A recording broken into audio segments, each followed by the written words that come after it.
Welcome to Biblicultus, where I review books that I find interesting in the topics of religion, philosophy, history, and fiction. In this episode, I'm going to do something new for a new playlist in which I actually discuss rejected books, a reject shelf, meaning these are books that I read, I completed, but I didn't find them to be good enough to recommend. Nonetheless, since I did go through these books, I think it would be interesting to simply go through them, even if it's in a negative fashion. So I'll give some positives and some negatives of the book, why I don't find them to be worthy of being recommended per se, and maybe you'll find that entertaining.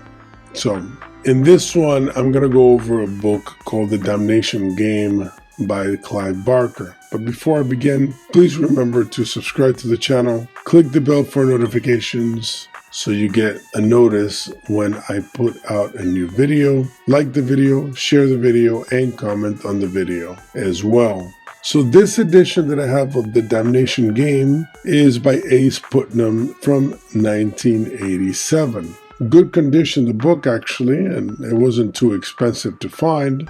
Now, I love Clive Barker and not all his works, as this is a good example of a work I don't like, but I do like The Hellbound Heart, for example, which I'll do a review at some point. I think that's a spectacular book. For people that are not aware, it is the basis for the movie Hellraiser, which he also produced and wrote, etc. So, horror fans obviously gonna love Clive Barker because he is, epic when it comes to that genre. Now, this is his first full-length novel, so obviously there's a caveat here, which is that, every writer is gonna have a rough start, usually, when they start their first novel. It seems to me, by reading this work, that it's pretty clear that the author is a lot more comfortable with short stories than a full-length novel, because in this book, I can tell he's stretching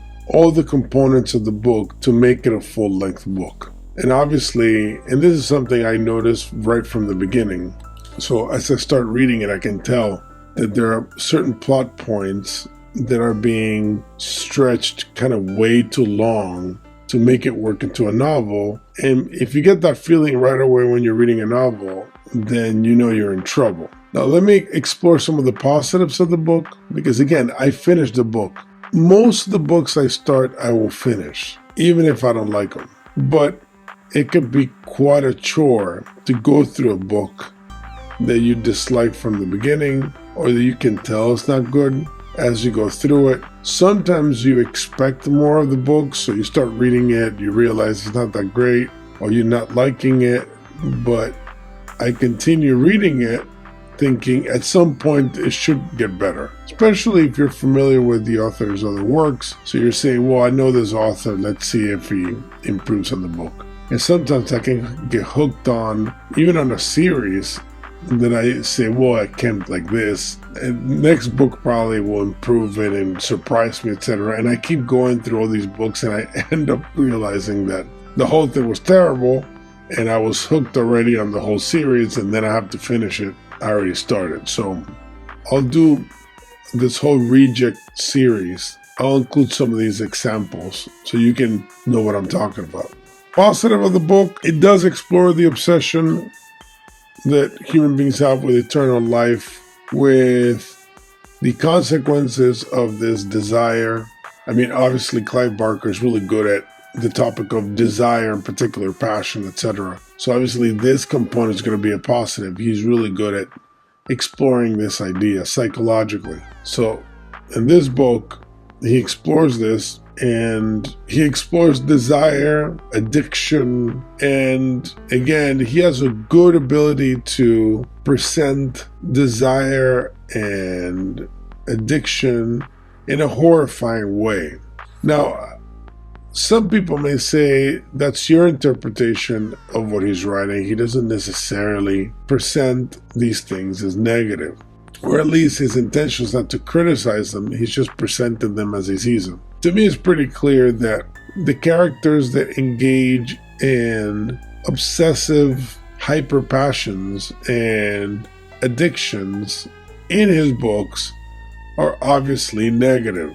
They're not presented as heroes or presented as successful at all. They're always presented as terrifyingly disturbed. So his form of horror explores this in particular, and that's why I kind of like it. I would say that in the movie Hellraiser, for example, I would say that's one of the most inverted Catholic works I've ever seen, because it deals with suffering and pain and passion and pleasure and desire and addiction in a very particular way. He even calls the characters Cenobites, which is a reference to ascetic Christian monks. So that gives you an example, my point of view when it comes to this, that he's putting the genre of horror, but he's utilizing the underpinnings of a traditional Christian milieu, which is pretty cool.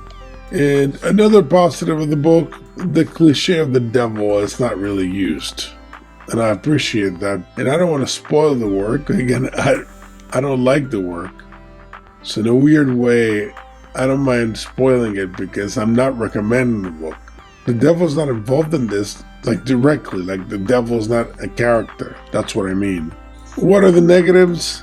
Well, the cohesion of the narrative is pretty bad. You know, the gambling aspect of the story. I mean, it is called the Damnation Game, and if you look at the cover, you'll see pretty clearly that gambling is involved in the story, and you'll figure this out pretty quickly. But I think the whole gambler cliche aspect to the work, it's just not very good. Also, a critique that I have of Stephen King, for example, I apply it to him, which is that his use of just gross out vulgarity and just very graphic degeneracy, I think it's overplayed.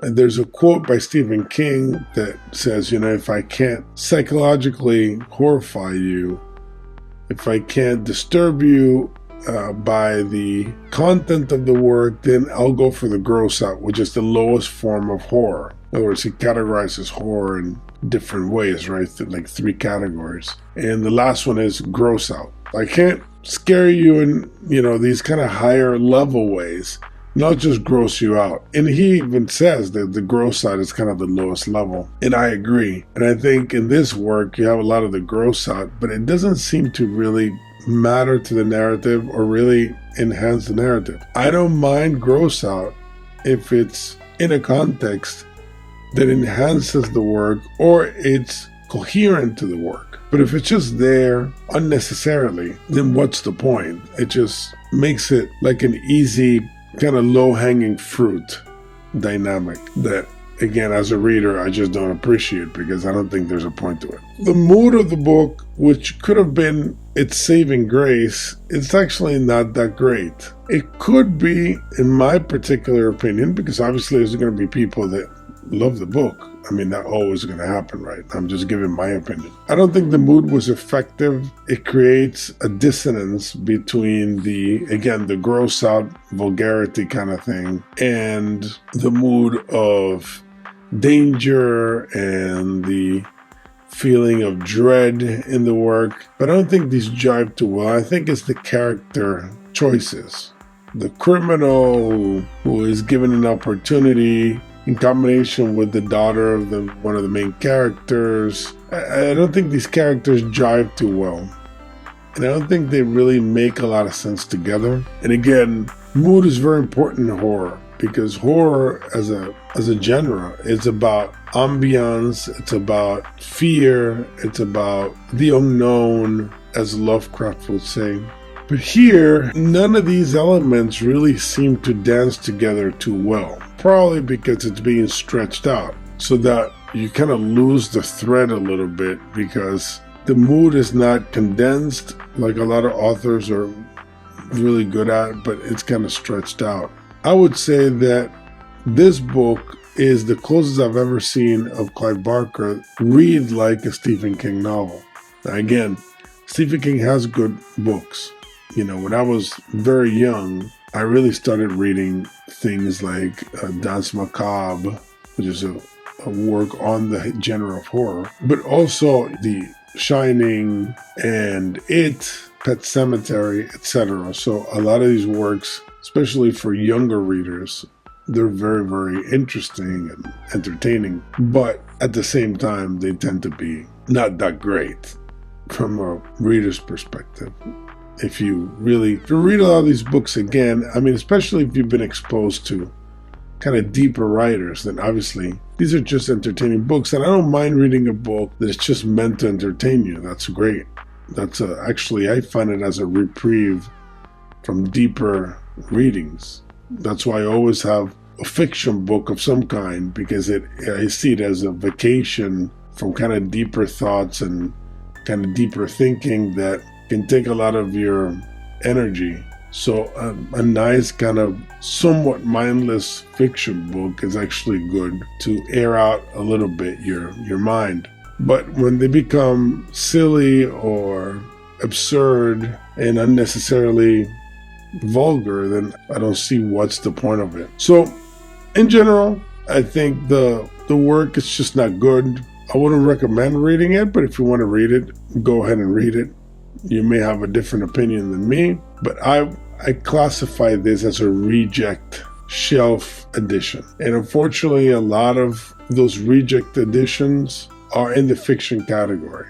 Rarely do I put a history book on the reject shelf. There's a couple, especially if they're bent, it's kind of weird. Same with philosophy or theology. Rarely do I put a book like that there. There's a couple, but majority of the books on the reject shelf are going to be fiction.